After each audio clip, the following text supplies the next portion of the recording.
Merci beaucoup, Madame Pernin, de ces éléments. Effectivement, on mesure l'émotion au travers vos propos. Je voudrais réagir sur quelques points au regard des présentations des uns et des autres. Et finalement, Monsieur Blassel et puis Monsieur Grevet, peut-être une question à peu près identique. Finalement, qu'est-ce que la présence de BPI France a changé pour vous?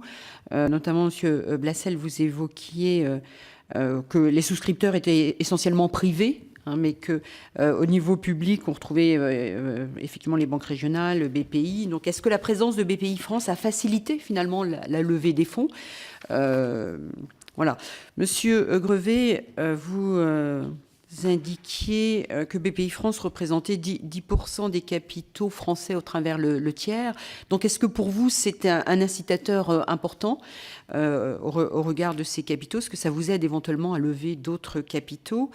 Et puis, pour réagir également sur un propos en disant que vous aviez un besoin actuellement de 50 à 100 millions d'euros et que vous craigniez, enfin, vous mesuriez que les fonds anglo-saxons étaient quelquefois mieux présents, mieux armés. Donc, éventuellement, qu'est-ce que BPI France pourrait vous apporter pour mieux répondre ou pour répondre plus facilement à ces besoins de levée de fonds? Et Madame Pernin, moi, ce que je souhaiterais éventuellement, c'est vous entendre sur la manière dont BPI France vous a accompagné. On a bien entendu qu'il y avait eu des soucis de délai.